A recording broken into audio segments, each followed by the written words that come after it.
Baie welkom by vandag se luistermeditasie. Dit is Woensdag 25 Junie 2025. Die skrifgedeelte waarmee ons vandag gaan stilstaan is Psalm 42 uit die 2020 vertaling. Neem 'n oomblik om jouself voor te berei vir vandag se stilte tyd. Ek steek 'n kers aan en nooi jou om jouself tuis te maak in hierdie oomblik van lig en lewe.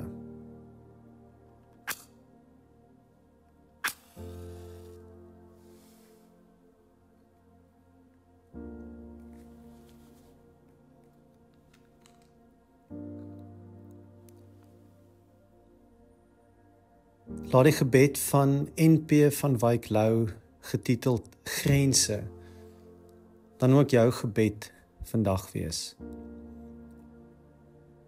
My siel wil sonder skrome in alle eenvoud tot U gaan, soos hy diepe slaap ons drome, soos teen die skemerlis die bome, opreik na die blaue maan, gaan met al sy donker wense en die heilige nooit gehoorde dinge sê, waarvoor die mense huiwer en wat om die grense flikker van my duister woorde.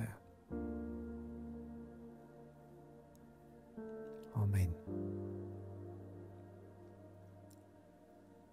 Ek lees vir ons Psalm 42 uit die 2020 vertaling. Vir die musiekleier, 'n maskiel van die koragiete. Soos 'n wildspok wat smag na waterstrome, so smag my siel na U, o God. My siel dors na God, na die lewende God. Wanneer kan ek in die tempel ingaan en voor God verskyn? Trane is dag en nag my brood, omdat daar die hele dag lank vir my gevra word, waar is jou God? Hieraan moet ek dink terwyl ek my hart uitstort, hoe ek optrek in 'n magtige skare, hoe ek voor hulle uitgaan, na die huis van God, met luide jubelkrete en dankliedere, 'n feesvierende menigte. Waarom kwyn jy weg, my siel, en is jy so onrustig in my? Hoop op God, want ek sal hom weer prys vir die verlossing wat sy teenwoordigheid bring. My God, my siel kwyn weg in my. Daarom dink ek aan U, hier uit die Jordaanstreek, by die Hermonberge, hier van die berg Misar af. Die diep water laat die geluid van U watervalle weer galm. Al U duinings en golwe het oor my gespoel. Bedags sal die Here sy troue liefde laat geld, en snags sal 'n lied vir hom by my opkom, 'n gebed tot die God van my lewe. Ek wil vir God sê, my rotsvesting, waarom het U my vergeet? Waarom moet ek in rouklere loop oor die verdrukking deur 'n vyand?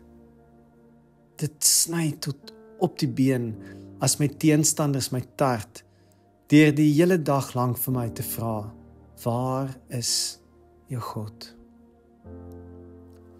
Waarom kwyn jy weg, my siel, en is jy so onrustig in my?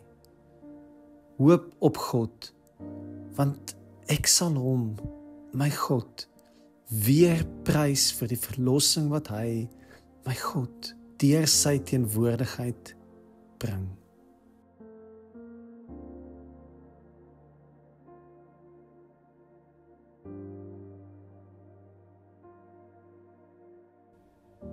Die psalmdigter beleef 'n tyd van hartseer, vyandskap, konflik, ongeregtigheid en verwydering. Dit is nie duidelik in die psalm presies wat die rede vir die rouklere is nie. Maar dit het 'n geweldige impak op sy geestesgesondheid.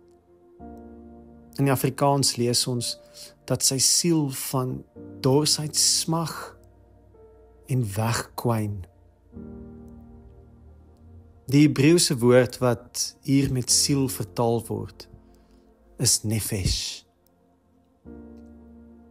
Nefesh verwys fundamenteel na die lewe, na asem of 'n lewende wese. Dit is afgelei van 'n wortel wat geassosieer word met asemhaling of vitaliteit.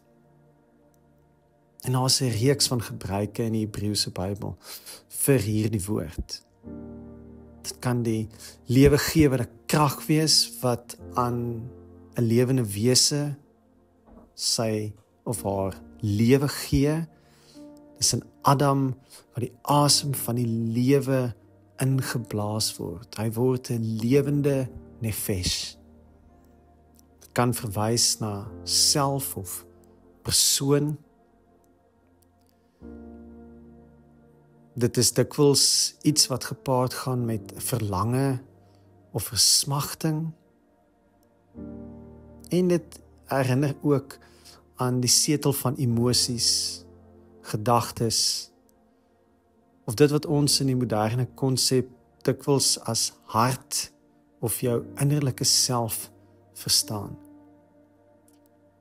In teenstelling met die Griekse konsep wat dikwels meer algemeen met siel geassosieer word as 'n afsonderlike, onsterflike entiteit, is nefesh meer holisties en omvat dit die fisiese, emosionele en geestelike aspekte van jou hele menswees. James Hollis, die Jungiaanse denker, sê dat 'n mens wat met heelheid en met wysheid in die wêreld wil leef, moet 2 lewensvrae beantwoord. Die eerste vraag is, wat het die wêreld van my nodig? Die tweede vraag is, wat het my siel van my nodig? Ons is dikwels beter om die eerste vraag te beantwoord en om ons waarde daaraan te meet. Ons organiseer die grootste gedeelte van ons lewe juis om hierdie vraag so effektief en goed as moontlik te kan beantwoord. Ons gebruik dikwels ook ons verhouding met God en dit wat Jesus ons geleer het, om hierdie vraag so goed as moontlik te kan beantwoord. Maar ons sukkel so dikwels met die tweede vraag. Wat het my siel van my nodig? Thomas Moore, die skrywer van die boek Care for the Soul, skryf die volgende: Die groot siekte van die 20ste eeu, wat betrokke is by al ons probleme en wat ons op 'n individuele vlak en 'n sosiale vlak diep raak, is die verlies van siel. The loss of soul. Wanneer die siel verwaarloos word, verdwyn dit nie net nie. Dit manifesteer simptomaties in obsessies, verslawings, geweld en die verlies van sin en betekenis. Ons versoeking is om hierdie simptome te isoleer of om dit op een of ander manier uit te roei. Maar die wortelprobleem is dat ons wysheid oor die siel verloor het. En selfs ons belangstelling daarin. In een van haar mooiste liedere sing Tracy Chapman, Oh, my mama told me, 'cause she say she learned the hard way. Say she want to spare the children. She say, don't give or sell your soul away, 'cause all that you have is your soul. Don't be tempted by the shiny apple. Don't you eat of the bitter fruit. Hunger only for a taste of justice. Hunger only for a world of truth. Because all that you have is your soul. Wat het jou siel van jou nodig?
Karel Antoninsen is oortuig dat sonder stilte en afsondering sal ons siel nie staande bly in 'n wêreld wat dikwels vyandig staan teenoor die nefesh van ons menswees. Dit is duidelik dat die psalmdigter se nefesh kwyn nie omdat daar 'n klomp moeilike dinge in sy of haar lewe uitspeel nie, maar omdat daar hierdie gevoel is dat God is ver, die tempel is ver. Ek soek en smag na God. Vir die psalmdigter is dit die enigste kuur vir 'n kwynende siel, God self. Maar let op,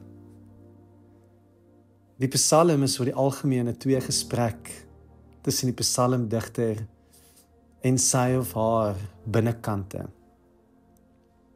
Behalwe wanneer daar direk met God in gebed gepraat word, in vers 7 en 8. My God, my siel kwyn weg in my, daarom dink ek aan U. En waar dink hy aan God? In die berge, langs die water. Met 'n winterwegbreek wat voor ons lê, nooi die lewe se ritme elkeen van ons tot 'n stadiger tempo. Mag die komende weke vir jou daardie ruimtes bied waar die diepste dors van jou siel deur die Skepper van jou siel versadig sal word. Amen.